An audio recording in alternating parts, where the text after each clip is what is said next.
వి gold trusted gold buyers. మీరు తాకట్టు పెట్టిన బంగారాన్ని విడిపించి ఈ రోజు ఉన్న మార్కెట్ ధరకు కొనబడును. నమస్తే, welcome to I dream social spotlight with Kavitha. Telugu film industry chamber సరికొత్తగా ఫిల్మ్ అవార్డ్స్ ఇవ్వాలని నిర్ణయం తీసుకుంది. దానికి ఫిబ్రవరి 6 తెలుగు సినిమా పుట్టినరోజుని వేదికగా చేసుకోవాలని నిర్ణయించినట్టు సమాచారం. అందుకోసం ఒక జెండాని కూడా రూపొందించాలని పరుచూరి గోపాలకృష్ణకి ఆ బాధ్యతని అప్పగించారు. అయితే ఇంత సడన్గా ఫిబ్రవరి 6న తెలుగు సినిమా జన్మదినోత్సవం జరుపుకోవాలని, అవార్డ్స్ ఇవ్వాలని ఎందుకు ఫిల్మ్ ఛాంబర్స్ నిర్ణయం తీసుకున్నాయి? మనతో పాటుగా ఉన్నారు film critic, senior journalist Bharadwaj garu. Sir నమస్తే. సార్, మనకు తెలుగు సినిమా అనేది మూకీ టాకీ ఇవన్నీ మనం చూసిన తర్వాత కొన్నేళ్ల నుంచి బ్లాక్ బస్టర్ మూవీస్ అనేవి, పాన్ ఇండియా మూవీస్ అనేవి, RRRకి ఆస్కార్ అవార్డు ఇవన్నీ వచ్చిన తర్వాత ఇంత సడన్గా ఫిబ్రవరి 6 ఒక డేట్ అనౌన్స్ చేసుకున్నారు. తెలుగు సినిమా పుట్టినరోజు అనే అవార్డ్స్ ఇవ్వాలని. ఈ అవార్డులు ఏంటి, ఇంత సడన్ డెసిషన్ ఎందుకు? అంటే ఒక ఎమోషన్లో నడిచిందండి ఇది. అంటే తెలుగు సినిమా మొదటి టాకీ భక్త ప్రహ్లాదగా ఒక నిర్ణయం తీసేసుకున్నారు. భక్త ప్రహ్లాద ఎప్పుడు రిలీజ్ అయింది అనే విషయంలో కన్ఫ్యూజన్ చాలా కాలం నుంచి నడుస్తోంది. అది 1931 సెప్టెంబర్ 15వ తారీఖు రిలీజ్ అయిందని చెప్పి ఒక డేట్కి ఫిక్స్ అయి ఉన్నారు అందరూ. ఆ ఫిక్స్ అయిన సందర్భంగా వైఎస్ రాజశేఖర రెడ్డి గారి టైంలో వజ్రోత్సవాలు జరిగినాయి. వాటిని కూడా ఈ తేదీని పునాదిగా చేసుకునే చేశారు. సెప్టెంబర్ 15ని చేసుకుని చేశారు, అయిపోయింది అదంతా. అయితే ఆ డేట్ విషయంలో ఒక కన్ఫ్యూజన్ ఉండింది. అయితే ఈ డేట్ విషయంలో ఈ కన్ఫ్యూజన్కి తెరదించుతూ రెంటాల జయదేవ కొంత పరిశోధన చేశాడు. పరిశోధన చేసి ఆయన బాంబే వెళ్ళి తన సొంత ఖర్చులతో అక్కడ సెన్సార్ సర్టిఫికెట్లు అవన్నీ పరిశీలించాడు. పరిశీలిస్తే ఈ భక్త ప్రహ్లాద అనే సినిమా సెన్సార్ అయిన డేట్ దొరికింది. అది 32 జనవరి 22వ తారీఖు సెన్సార్ అయినట్టుగా అక్కడ నమోదై ఉంది. ఓకే. గెజెట్లో కూడా వెరిఫై చేశారు వీళ్ళు. వెరిఫై చేశారు. ఆ టైంలో బాంబే నుంచి వచ్చిన పేపర్లు ఇవన్నీ రిఫర్ చేశారు. రిఫర్ చేస్తే జనవరి 22 సెన్సార్ అయింది. ఇది ఫిబ్రవరి 6వ తారీఖు రిలీజ్ అయింది బాంబేలో. ఓకే. బాంబేలో రిలీజ్ అయిన తర్వాత ఏప్రిల్లో మెడ్రాస్లో రిలీజ్ అయింది సంక్రాంతి అక్కడ ఉగాదికి. ఓ, అంటే మన దగ్గర కాదు రిలీజ్ అయింది, ఫస్ట్ బాంబేలో అయింది. బాంబేలో రిలీజ్ అయింది. సో బాంబేలో రిలీజ్ డేట్ని క్రైటీరియాగా తీసుకుని ఫిబ్రవరి 6 అనేది భక్త ప్రహ్లాద్ అని మొదటి టాకీగా భావించి ఆ డేట్ని నిర్ణయించారు. ఇప్పుడు అది తెలుగు సినిమా పుట్టినరోజుగా జరుపుకోవాలి అనేది నిర్ణయం తీసుకున్నారు ఛాంబర్. వీళ్ళు ఈ నిర్ణయాలు తీసుకుంటున్న టైంలో ఫిబ్రవరి 6 వచ్చేస్తోంది కాబట్టి మనం ఈ సందర్భంగా ఏదో ఒకటి చేయాలి అని అనుకున్నారు. ఒక అనౌన్స్మెంట్ అయినా చేయాలి అని అనుకుని పెట్టేశారు ప్రోగ్రామ్. అంటే ఛాంబర్ నుంచి ఏదో ఒక యాక్టివిటీ ఉండాలి అన్న ఆతృత కనిపించింది వాళ్ళ నిన్న జరిగినటువంటి సభలో. అందులో భాగంగా కొన్ని నిర్ణయాలు ప్రకటించారు వారు. అవార్డులు ఇవ్వాలన్నారు. ఛాంబర్ నుంచి సినిమాలకు అవార్డులు ఇవ్వాలి అని. దాంతోపాటు టాలీవుడ్కు జెండా ఉండాలి అనేది ఇంకో నిర్ణయం. ఇవి ప్రధానమైన నిర్ణయాలు. అయితే ఈ ఫిబ్రవరి 6 అనే విషయంలో కూడా ఒక కన్ఫ్యూజన్ ఉంది. అంటే ఈ డాక్టర్ రెంటాల జయదేవ గారు జరిపిన పరిశోధనలోనే ఆయన చాలా ఇంటర్వ్యూలు తవ్వి తీశాడు, పాత పత్రికల నుంచి చాలా ఆర్టికల్స్ తవ్వి తీశాడు ఆయన. దాంట్లో 1932లో హిందూలో ఒక ఆర్టికల్ వచ్చింది. ఆ ఆర్టికల్లో ఏముందంటే ఈ కాళిదాస్ అనే సినిమాని మొదటి తమిళ టాకీగా చెప్తున్నారు. కానీ అందులో ఆ కాళిదాస్ పార్ట్ వరకు అంటే 3 భాగాలుగా ఉంది అది. అంటే ఒక సెగ్మెంట్ ఏమో కాళిదాస్ కథ. ఆ కాళిదాస్ కథలో డైలాగులన్నీ కూడా తెలుగులోనే ఉన్నాయి. ఆ తర్వాత 2 తమిళ పాటలు ఉన్నాయి దానిలో. అది కూడా సీక్వెల్ లాగా అప్పుడే వచ్చింది. సీక్వెల్ కాదండి, మూడు ముక్కల్ని కలిపి ఒక సినిమాగా రిలీజ్ చేశారు. కదంబం అంటాం కదా మనం, అలాగే. ఓకే.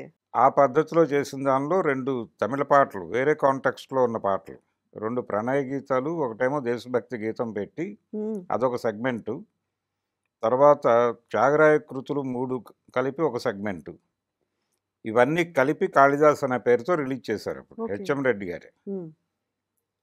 దాన్ని తమిళ టాకీగా చెప్తున్నారు. అంటే అందులో 3 పాటలు మాత్రమే తమిళ పాటలు ఉన్నాయి. మళ్ళీ ఇవి త్యాగరాయ కృతులు తెలుగులోనే ఉంటాయి. కాబట్టి మేజర్ పార్ట్ తెలుగులోనే ఉంది కాబట్టి అది తమిళ సినిమాగా ఎలా ఆమోదిస్తాం మనం? మొదటి తమిళ సినిమాగా హరిశ్చంద్రని చెప్పుకుందాం మనం. ఓకే.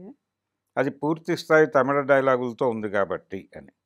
రెండోది కాళిదాసులో నటించినటువంటి టిపి రాజలక్ష్మి గారు ఒక ఇంటర్వ్యూలో మాట్లాడుతూ అది కూడా తవ్వి తీశారు బయటికి. దానిలో ఆవిడేం చెప్పారంటే, నాకు తెలుగు రాదు, వీళ్ళేమో తెలుగు డైలాగులు చెప్పమన్నారు, నేను తమిళ్లో ఈ తెలుగు రాసుకుని డైలాగులు చెప్పాను అని చెప్పింది ఆవిడ ఒక ఇంటర్వ్యూలో. సో అది తెలుగు సినిమానే అదొక ఆధారం. ఈ అన్ని ఆధారాలు కూడా బయటకు వచ్చినాయి. ఇప్పుడు భక్త ప్రహ్లాదకి కమిట్ అయితేనేమో ఫిబ్రవరి 6 అనేది కరెక్టే, కానీ కాళిదాసు సినిమాని క్లెయిమ్ చేసుకుంటే అప్పుడు మళ్ళీ డేట్ మారుతుంది. తెలుగు సినిమా పుట్టినరోజు కొంచెం ముందుకు వస్తుంది. ఓకే. ముందుకు వచ్చి అది ఎప్పుడు రిలీజ్ అయింది? 1931 అక్టోబర్ 31వ తారీఖు రిలీజ్ అయింది.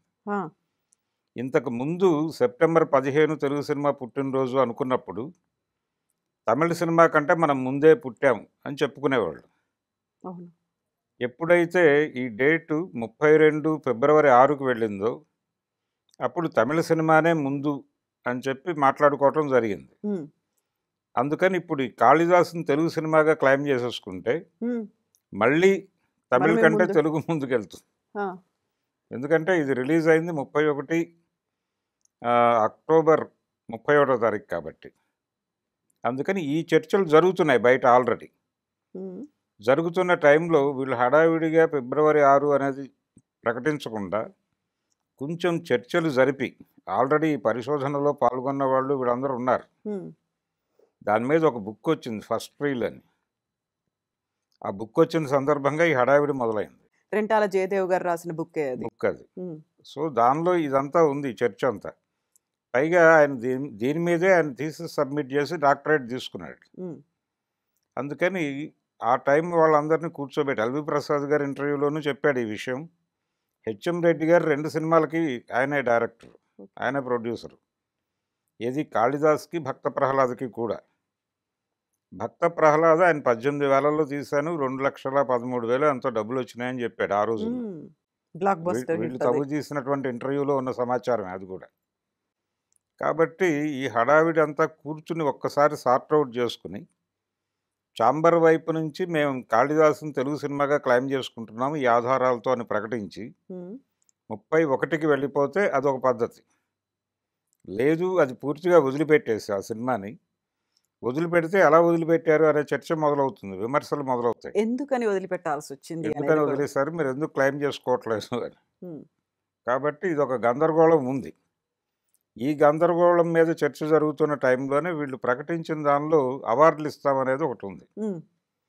జెండా గొడవ వేరే, కానీ ఈ అవార్డులు ఇస్తాము అనే దగ్గర ప్రతి ఒక్కళ్ళు వాళ్ళ పద్ధతిలో వాళ్ళు అర్థం చేసేసుకుని, ప్రభుత్వాలు ఎలాగో అవార్డులు ఇవ్వట్లేదు కాబట్టి వీళ్ళు ఇవ్వాలని డిసైడ్ అయ్యారు. అంటే ఇక్కడ గద్దర్ అవార్డులు అని చెప్పి ఒకటి అనౌన్స్ చేశారు. తెలంగాణ కమిటీ కూడా ఏర్పడింది. వాళ్ళు ఆల్రెడీ ఆ ప్రోగ్రాంలో ఉన్నారు. రెండో వైపు అక్కడ నంది అవార్డులు ఇస్తారా ఇవ్వరా అనేది క్లారిటీ లేదు ఏపీ నుంచి.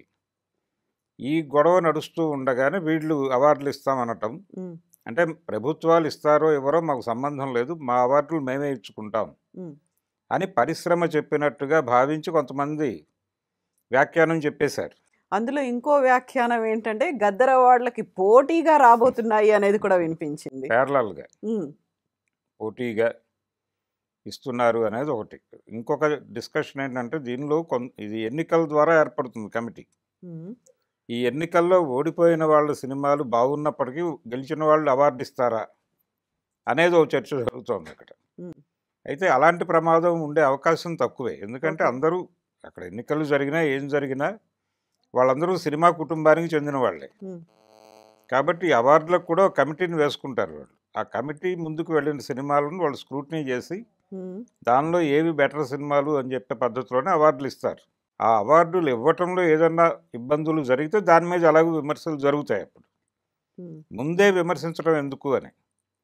ఇప్పుడు గతంలో కూడా పత్రికల అవార్డులు ఇచ్చేవి. సితారా అవార్డ్స్ అని ఒకటి ఉండేది, జ్యోతిచిత్ర అవార్డ్స్ అని ఒకటి ఉండేది, ఆంధ్రజ్యోతి నుంచి ఇచ్చేవాళ్ళు. అది ఈ సితారా అవార్డ్స్ రామోజీరావు గారు ఇచ్చేవారు.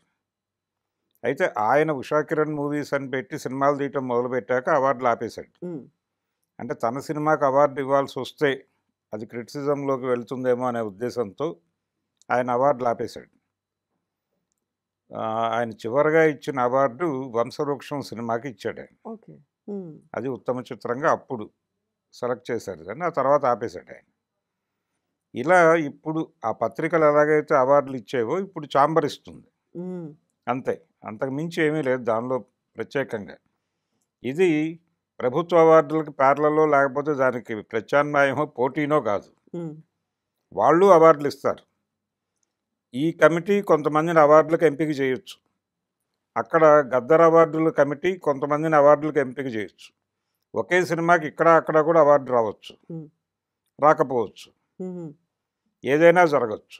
కాబట్టి ఇది బాగానే ఉంటుంది అనే అనిపిస్తోంది.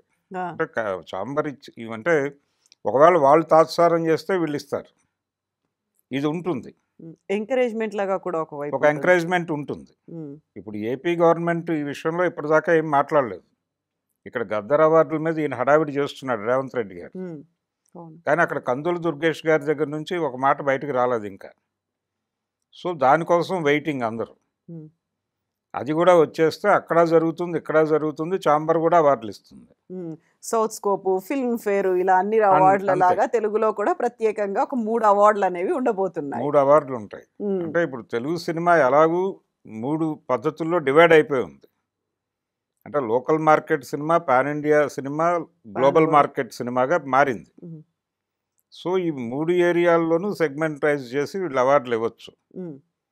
బాగానే ఉంటుంది, ఎంకరేజ్మెంట్గా ఉంటుంది. 3 సంస్థలు అవార్డులు ఇచ్చినట్టుగా మాత్రమే చూడాలి తప్ప ఎవరికెవరు పోటీ కాదు, ఎవరికెవరు ప్రత్యామ్నాయం కూడా కాదు. అలాగే చూస్తే బెటర్.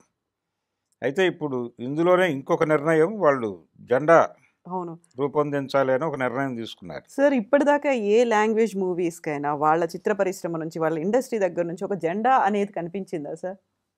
లేదు ఇప్పటిదాకా. ఎందుకని మరి తెలుగు వాళ్ళే పెట్టుకోవాలనుకుంటున్నారు? వీళ్ళకి ఒక నిర్ణయం చేశారు. అలాగే ఇప్పుడు ఇంకొక పరిశోధన జరుగుతోంది.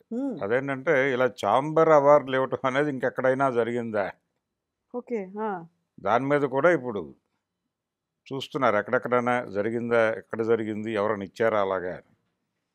నాకు తెలిసి ఎక్కడా జరగలేదు, ఇదే మొదటిసారి.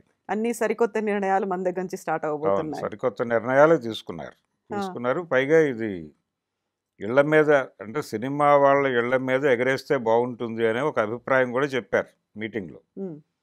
కనీసం ఆ రోజైనా, అంటే తెలుగు సినిమా పుట్టినరోజుగా చెప్తున్నటువంటి ఫిబ్రవరి 6వ తారీఖునైనా ఎగరేసుకుంటే బాగుంటుంది అనే ఒక ఆకాంక్ష. సరే, అది ఒక సాలిడారిటీ కోసం, మనందరం ఒక ఫ్యామిలీ అని అనిపించుకోవటం కోసం ఒక ప్రయత్నంగా అనుకోవాలి. సో ఫిల్మ్ ఇండస్ట్రీకి చెందిన అందరూ, అటు నటులు కావచ్చు, డైరెక్టర్స్ కావచ్చు, ప్రొడ్యూసర్స్, సినిమా మీద జీవిస్తున్న వాళ్ళందరూ, సినిమాని జీవకంగా చేసుకుని బతుకుతున్న వాళ్ళందరూ వాళ్ళ ఇళ్ల మీద ఆ జెండా ఎగరేసుకోవాలి ఆ రోజైనా కనీసం అనేది వాళ్ళు నిన్న మీటింగ్లో మాట్లాడింది. అంటే ఇప్పుడు 24 క్రాఫ్ట్స్ కాదు, 25, 26 కూడా ఉన్నాయి. ఈ విఎఫ్ఎక్స్ ఇవన్నీ యాడ్ అయిపోయి. కాబట్టి వీళ్ళందరూ కూడా వాళ్ళ యూనియన్స్లో ఇది ప్రకటించాలి. అంటే ఇవన్నీ కూడా ఛాంబర్ కిందకే వస్తాయి. కాబట్టి దీనికి ఎక్స్టెన్షన్, అంటే ఈ అవార్డుల మీద డిస్కషన్ జరుగుతూ ఉండగా ఒక ఫ్రెండ్ అన్నాడు, మరి ఛాంబర్ అవార్డులు ఇస్తున్నప్పుడు మా అసోసియేషన్ కూడా అవార్డులు ఇవ్వచ్చు కదా, అంటే వాళ్ళ ట్రేడ్ వరకు పరిమితం అయ్యి నటీనటుల వరకు వాళ్ళు కూడా అవార్డులు ఇవ్వచ్చు కదా అని. అంత దూకుడుగా వెళ్తారు అనేది అనుమానం. కానీ ఇలా రకరకాల చర్చలు అయితే జరిగిపోతున్నాయి బయట. నిన్న వాళ్ళు డెసిషన్ ప్రకటించగానే. సార్, ఇప్పటికైతే ఏ క్లారిటీ అనేది లేదు. ఎప్పుడు మొదటి పుట్టినరోజు ఎప్పుడు ఉంది అనేది ఆ క్లారిటీ లేదు. జెండా రూపకల్పనకి ఆల్రెడీ పరుచూరి గోపాలకృష్ణ గారు డిజైన్ చేస్తారని చెప్పారు, ఎగిరేయాలని చెప్పారు. ఇవన్నీ డెసిషన్ తీసుకున్నప్పుడు ఎవరెవరు ఉన్నారు సార్ ఇండస్ట్రీ పెద్దలు? ఎవరెవరిని సంప్రదించి ఇలాంటి అనౌన్స్మెంట్ అనేది వచ్చింది? దాము గారు ఉన్నారు. దాము గారే ఇప్పుడు ఛాంబర్ పెద్ద, ఆయన ఉన్నారు. అలాగే మిగిలిన పెద్దలు అందరూ ఉన్నారు. పరుచూరి గోపాలకృష్ణ గారు అటెండ్ అయ్యారు దానికి. అలాగే ప్రసన్న కుమార్ గారు ఉన్నాడు. ఇలా అందరూ ఉన్నారు, పెద్దలందరూ ఉండి చేశారు కాబట్టి అధికారిక కార్యక్రమమే. కానీ ముందు ఈ డేట్ విషయంలో కొంచెం చర్చలు జరిపి ముందుగానే ఇది ఈ రోజున బయటకు వచ్చిన విషయం కాదు, చాలా కాలం క్రితమే బయటకు వచ్చింది. ఆల్రెడీ ఆయన ఈ థీసిస్ సబ్మిట్ చేసి డాక్టరేట్ కూడా తీసుకున్నాడు. బుక్ కూడా రిలీజ్ అయిపోయింది. బుక్ మొన్న రిలీజ్ అయింది, మొన్న బుక్ ఎగ్జిబిషన్లో రిలీజ్ అయింది. ఎంఎస్కో వాళ్ళు వేశారు. వీటికంటే ముందే దీని మీద వ్యాసాలు వచ్చినాయి కాబట్టి ఆ రోజునే ఒక చర్చ జరిపి ఈ నిర్ణయం తీసుకొని ఉండాల్సింది. ఏ రోజు జరపాలి, మనం ఆ సినిమాని క్లెయిమ్ చేసుకోగలమా లేదా, క్లెయిమ్ చేసుకోవాలనుకుంటున్నామా లేదా, కాళిదాస్ అనేది తెలుగు సినిమాగా క్లెయిమ్ చేసుకునే ఉద్దేశం మనకు ఉందా లేదా అనేది ప్రపంచం ముందు చెప్పాలి. ముందు తమిళ్ వాళ్ళు ఏమంటున్నారు సార్ ఆ సినిమా గురించి? మరి తమిళ్ వాళ్ళ అభిప్రాయం అదే, అందులో తెలుగు డైలాగులు ఉన్నప్పుడు మనకెందుకు ఆ గొడవ, మనం దాన్ని కన్సిడర్ చేయాల్సిన అవసరం మనది అవసరం కాదు. లేదు. అంటే తెలుగు తమిళ్లోనే మాట్లాడుతున్నారు వాళ్ళు, అంటే అది పూర్తిగా తమిళ్ అని మాట్లాడటం లేదు. వాళ్ళు వాళ్ళ పత్రికల్లో కూడా అలాగే రాసుకుంటున్నారు. వాళ్ళు తెలుగు తమిళ్ టాకీ ఓకే అనే చెప్పుకుంటున్నారు వాళ్ళు. దాని గురించి హరిశ్చంద్ర పూర్తి తమిళ్, ఉమ్. సో దాన్ని క్లెయిమ్ చేసుకుందామని 32లోనే రాసుకున్నారు వాళ్ళు. ఓ 1932లో హిందూలో వచ్చినటువంటి ఒక ఆర్టికల్లో ఉంది ఈ విషయం. ఓకే రెండోది, ఈ సినిమాలో అన్ని తెలుగు డైలాగులే ఉన్నాయి, కాళిదాసు అని టైటిల్ ఉంది కాబట్టి కాళిదాస్ సెగ్మెంట్ వరకు తెలుగే నడిచింది. రెండోది, త్యాగరాయ కృతులు కూడా తెలుగువే, ఉమ్. అందుకని మనం ఎందుకు క్లెయిమ్ చేసుకోకూడదు, ఆ 3 పాటలు మాత్రమే తమిళ్, దాన్ని పక్కన పెట్టి దీన్ని తెలుగు సినిమాగా క్లెయిమ్ చేసుకుని మనం 31 అక్టోబర్ 31కి వెళ్ళిపోదాం ఉమ్. అనే అభిప్రాయం కూడా చాలా మందిలో ఉంది. సరే, కాళిదాసు అనే టైటిల్ దేంట్లో రాశారు? తెలుగులో రాశారు, తమిళ్లో ఉందా? 2 భాషల్లో అన్ని చోట్ల రిలీజ్ అయినాయి. ఓకే విచిత్రం ఏమిటంటే రాజమండ్రిలో ఒక సినిమా థియేటర్ ఉంది, సాయికృష్ణ అని. వాళ్ళ థియేటర్లోనే ఈ 2 సినిమాలు రిలీజ్ అయినాయని వాళ్ళ పూర్వీకులు చెప్పినట్టుగా ఓనర్ గారు ఉమ్. చెప్తున్నాడు ఇప్పుడు. అంటే కాళిదాసు రిలీజ్ అయింది, ఇది కూడా రిలీజ్ అయింది అని. భక్త ప్రహ్లాద్ కూడా మా థియేటర్లోనే రిలీజ్ అయిందని. ఉమ్. తర్వాత విజయవాడ దుర్గా కళామందిరంలో భక్త ప్రహ్లాద్ రిలీజ్ అయినట్టుగా రికార్డు ఉంది. ఉమ్. అంటే 32లోనే మొదలైంది ఆ థియేటర్. మనకి మొదటి పర్మనెంట్ థియేటరు 1921లో ఏర్పడింది, ఉమ్. విజయవాడ మారుతి సినిమా. ఓకే పోతిన శ్రీనివాసరావు గారు దాని నిర్మాత, ఆ థియేటర్ కట్టింది ఆయన. ఉమ్.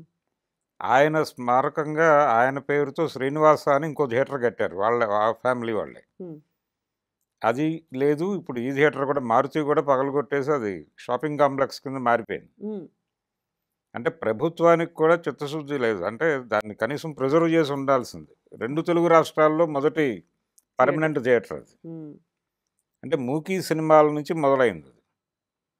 ఆయన అనుభవాలు పాత పత్రికల్లో ఆయన ఇంటర్వ్యూస్ ఉన్నాయి, ఆంధ్ర పత్రికలు. పోతిన శ్రీనివాసరావు గారు ఆ రోజుల్లో సినిమాలకు జనాలు వచ్చేవాళ్ళు కాదు, నేనేమో అది థియేటర్ కట్టు కూర్చున్నాను, మూకీ సినిమాలు వచ్చేవి, వ్యాఖ్యాతలు ఉండేవాళ్ళు, వాళ్ళు చెప్పేవాళ్ళు ఉమ్. ఇది జరుగుతోంది అని, ఉమ్.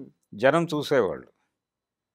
ఈ సో వ్యాఖ్యాతగా డైలాగ్ టు డైలాగ్ చెప్తూ ఉండేవాళ్ళు, సీన్ టు సీన్ ఏం సీన్ చేశారు? చెప్పేవాళ్ళు, కొన్ని సందర్భాల్లో అక్కడ డైలాగ్ ఉందో కూడా చెప్పేవాళ్ళు.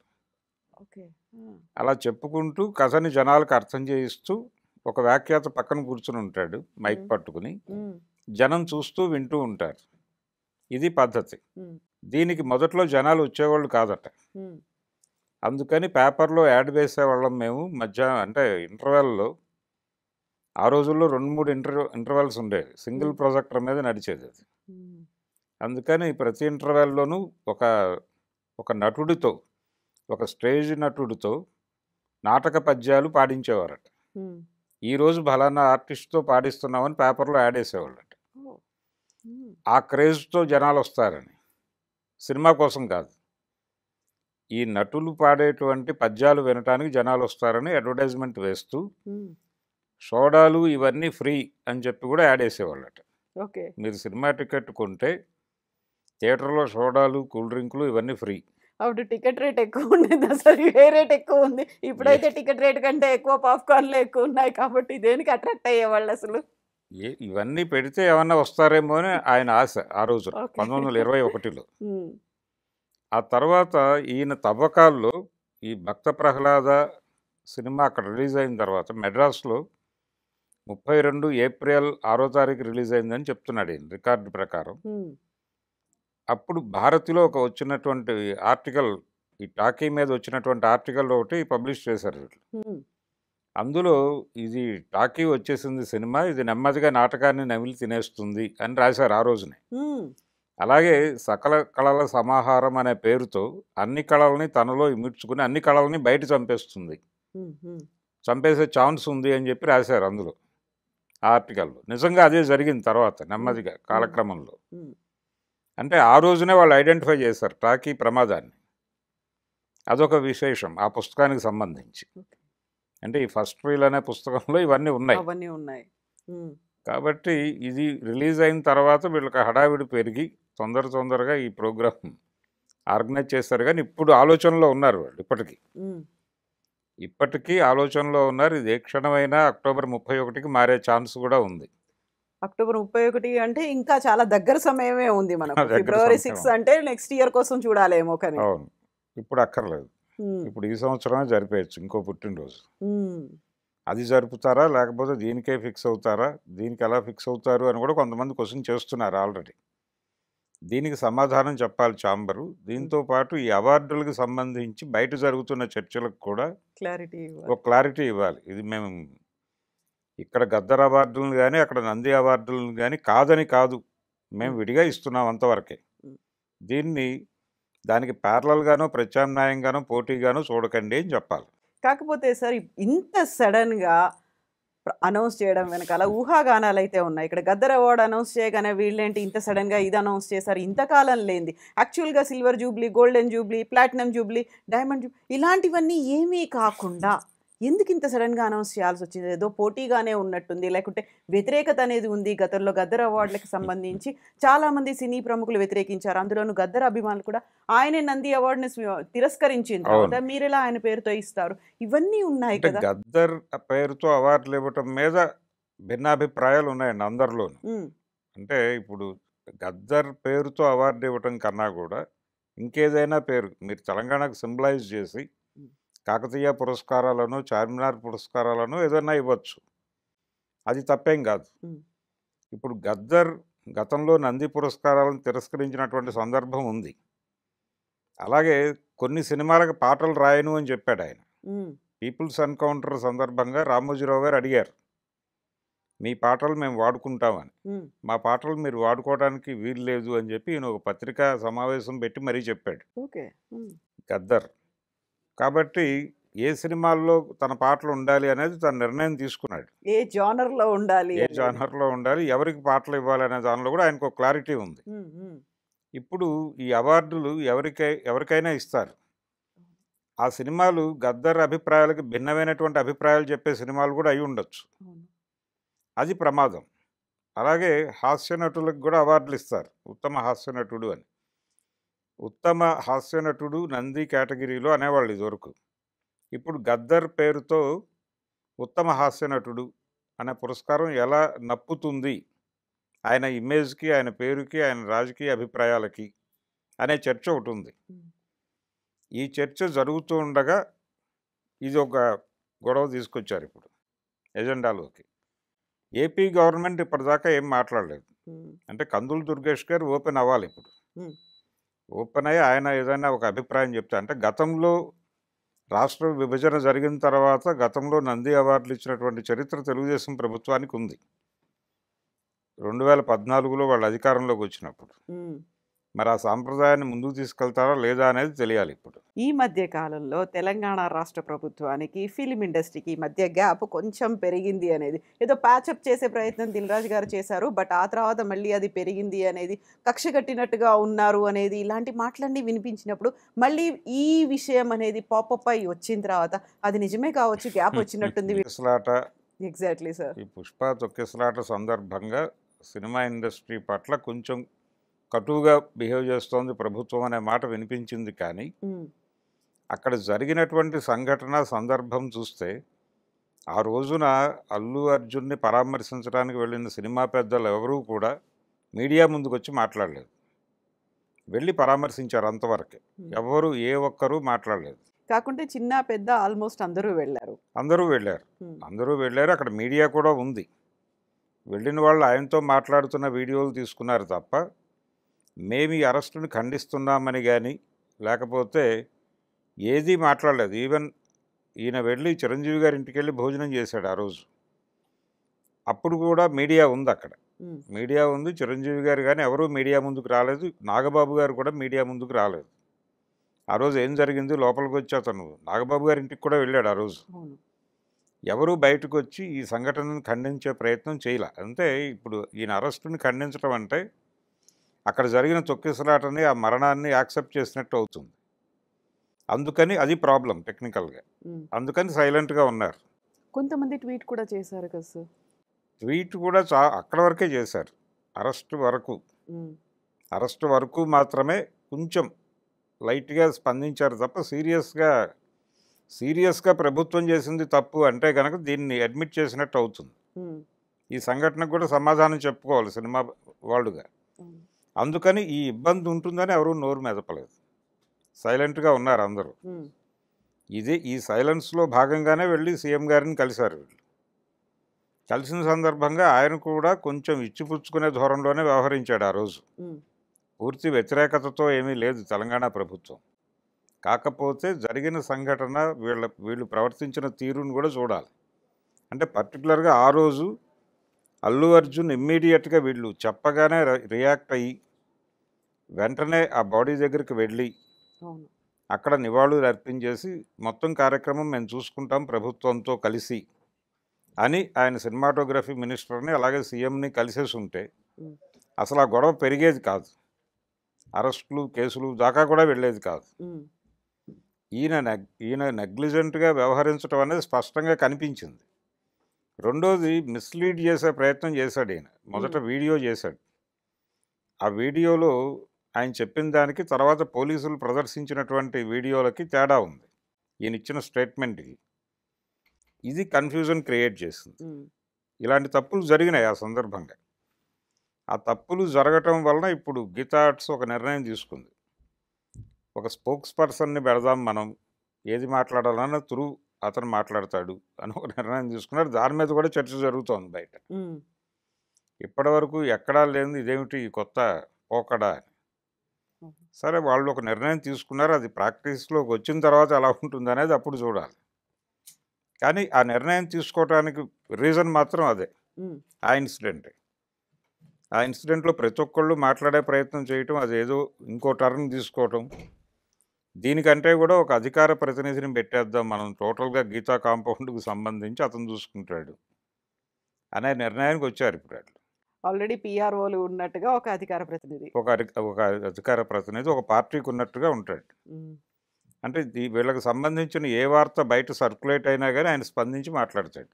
అంటే రెగ్యులర్గా ఆయన ప్రెస్ మీట్లు పెడుతూ ఉంటాడు. పెట్టి ఇలా మా కాంపౌండ్ నుంచి వస్తున్న సినిమాల మీద బ్యాడ్గా మాట్లాడుతున్నారన్నా ఆయన రియాక్ట్ అయ్యే అవకాశం ఉంది. సో అదొక ప్రోగ్రామ్ చూడాలి. అంటే అదొక కొత్త పోకడ ఎలా ఉంటుందో చూడాలి. అదొక కొత్త పోకడ, చాంబర్ నిర్ణయాలు ఒక కొత్త పోకడ. ఇప్పుడు ప్రస్తుతం సినిమా పరిశ్రమకు సంబంధించి ఇవి హాట్ టాపిక్లుగా మారినాయి. సో జెండా కూడా సరికొత్తది ఎగరేయాలని చెప్పడం కూడా ఆ రోజు జెండా కోసం సినిమా పతాకం ఇది 2 తెలుగు రాష్ట్రాల్లోనూ ఎగరేయాల్సి ఉంటుంది. అవును, తెలుగు సినిమా ఇక్కడ ఉంది అక్కడ ఉంది కాబట్టి ఏ కలర్ ఉంటుంది, అందులో ఏ గుర్తులు ఉంటాయి, ఎవరెవరిని నిర్ణయిస్తారు, ఇదన్నీ కూడా ఒక టఫ్ టాస్కే ఉంటుంది, ఛాలెంజింగ్ గానే ఉండబోతుంది అదైతే. అవును, అంటే దాదాపు ఆ రోజున సినిమా ప్రారంభంలో ఉన్నటువంటి గోడవల్లి రామబ్రహ్మ గారు వీళ్ళందరినీ దానిలో ఇన్కార్పొరేట్ చేసే ప్రయత్నం చేస్తారు. హెచ్ఎం రెడ్డి గారు వీళ్ళందరి ఫోటోలు పెట్టి, ఎల్వి ప్రసాద్ గారు. అంటే తెలుగు సినిమా చాలామంది మెడ్రాస్లో ప్రయాణం ప్రారంభమైంది అనుకుంటారు, కానీ కోల్హాపూర్లో మొదలైంది, మహారాష్ట్ర. అవును, కోల్హాపూరు, తర్వాత కలకత్తా, తర్వాత బాంబే, తర్వాత మెడ్రాస్. వీటికంటే ముందే రాజమండ్రిలో నిడమర్తి వారు ఎవరైతే ఆ సాయికృష్ణ థియేటర్ ఈ సినిమాలు రిలీజ్ అయినాయని చెప్తున్నారో వాళ్ళు సినిమా తీశారు. రాజమండ్రిలోనే ఒక స్టూడియో కట్టుకుని, ఇప్పుడు కోఆపరేటివ్ బ్యాంక్ ఏదో ఉంది ఆ గ్రౌండ్లో, అక్కడ రాజమండ్రిలోనే ఒక స్టూడియో కట్టి వాళ్ళు దుర్గా సినీటోన్ అనే పేరుతో సంపూర్ణ రామాయణం తీశారు. నిడమర్తి దుర్గయ్య గారు ఆయన తీశాడు. ఆ తర్వాత ఆయన తర్వాత జనరేషన్ వాళ్ళు నిడమర్తి మూర్తి గారని ఆయన బాపు రమణలతో సంపూర్ణ రామాయణం సినిమా మళ్ళీ తీశాడు, శోభన్ బాబు చంద్రకళలను పెట్టి. ఇలా వారసత్వాన్ని కొనసాగించే ప్రయత్నం వాళ్ళు చేస్తున్నారు. ఇప్పుడు ఆ ఫ్యామిలీ అతనే చెప్పాడు వీళ్ళకి, ఆ 2 సినిమాలు మా థియేటర్లో థియేటర్లో. రిలీజ్ అయినాయని మా పూర్వీకులు చెప్పుకుంటూ ఉండగా మేము విన్నాము అని. ఉమ్, అదొక ఆధారం. కళామందిర్ది పేపర్ యాడ్ ఉంది ఎలాగో, దుర్గా కళామందిర్ విజయవాడది. అంటే విజయవాడ రాజమండ్రిలో ఆ సినిమా రిలీజ్ అయింది అనే వరకు ఉమ్, ట్రేస్ అయింది. Yeah. మిగిలిన సెంటర్లు ఇంకా ట్రేస్ అవ్వలేదు. ఇదొక అంటే ఒక ఇంట్రెస్టింగ్ టాపిక్, ఒక ఇంట్రెస్టింగ్ పరిశోధన ఉంది దీని వెనకాల, ఉమ్, ఒక నేపథ్యం. అవును. ఇప్పుడే సరికొత్తగా ఇంకొక క్వశ్చన్ కూడా వినిపిస్తోంది కదా సార్. ఇండస్ట్రీ పెద్ద అనేవాళ్ళు ఒకరు ఉంటే ఇలాంటి వాటన్నిటికీ ఒక ఫుల్ స్టాప్ అనేది ఉంటుంది, ఈ క్వశ్చన్ మార్క్స్ అన్నిటికీ ఆన్సర్ అనేది వస్తుంది, ఇలాంటి కన్ఫ్యూజన్స్ లేకుండా ఒక క్లారిటీ అనేది వస్తుంది అనేది. అంటే ఇండస్ట్రీ పెద్ద ఎవరు ఉండాలి అనేది ఎమర్జ్ అవ్వాలి అది. అంటే ఇండస్ట్రీలో ఎవరైనా సరే వాళ్ళ సమస్య వెళ్ళి చెప్పుకోవడానికి యాక్సెస్ ఇచ్చేటువంటి ఒక మనిషి కావాలి. ఉమ్, దాసరి గారిని ఎవరూ సినిమా పెద్దగా మార్చలేదు, ఆయన ఎమర్జ్ అయ్యాడు. ఎందుకు ఎమర్జ్ అవ్వగలిగాడు అంటే ఆయన ఎవరికైనా యాక్సెస్ ఇచ్చేవాడు. ఉమ్, ఆయన ఇంటికి ఎవరైనా వెళ్ళి ఏ టైంలోనైనా విషయం చెప్పుకునేటువంటి పరిస్థితి ఉండేది. అలాగే ఆయన ఎవరితోనైనా వెంటనే మాట్లాడేవాడు ఫోన్ చేసి, ఏంటి ఇలా ఒక ప్రాబ్లం నా ముందుకు వచ్చింది, మీరు వచ్చి మాట్లాడండి ఒకసారి అని చెప్పేవాడు. వాళ్ళు వచ్చి మాట్లాడేవాళ్ళు, లేకపోతే ఛాంబర్కి పిలిపించి మాట్లాడేవారు. ఇలా నడిచేది. ఉమ్, ఆయన మాట వినేవారు. ఇలా నెమ్మదిగా ఎమర్జ్ అయ్యాడు ఆయన. అలా ఎవరిని ఇండస్ట్రీ పెద్దగా నామినేట్ చేయటం కుదరదు, ఉమ్, వాళ్ళు ఎమర్జ్ అవ్వాలి. అలా ఎమర్జ్ అయ్యే వాళ్ళు ఎవరు అనేది చూస్తున్నారు ఇప్పుడు. ఉమ్, చిరంజీవి అన్నారు, కానీ చిరంజీవి గారు కూడా యాక్సెస్ ఇవ్వాలి ఇప్పుడు. అంటే పెద్దగా ఉండటంతో పాటు ఎవరైనా సరే ఏ టైంలోనైనా చిరంజీవి గారి ఇంటికి వెళ్ళి ఆయన్ని కలిసి నా సమస్య ఇది అని చెప్పుకునేటువంటి పరిస్థితి ఉండాలి. అది కల్పిస్తే డెఫినెట్గా జనాలు వెళ్ళి సమస్యలు చెప్పుకుంటారు. దానికి వాళ్ళు కూడా ప్రిపేర్ అవ్వాలి, ఉమ్, ఆ యాక్సెస్ ఫ్లెక్సిబిలిటీ ఇవ్వాలి. అన్నీ కూడా. అంటే దాసరి గారితో నాకు ఒక పర్సనల్ ఎక్స్పీరియన్స్ ఉంది. సార్.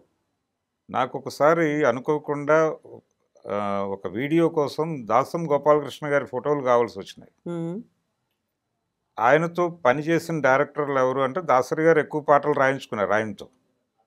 ఆయన ఫొటోస్ ఆయన దగ్గర దొరుకుతాయేమో నేను ఎర్లీ మార్నింగ్ వెళ్ళాను, 6 6:30 వెళ్ళాను వాళ్ళ ఇంటికి. ఉమ్, అప్పుడు ఆయన పేపర్లు చదివి వినిపించుకుంటున్నాడు.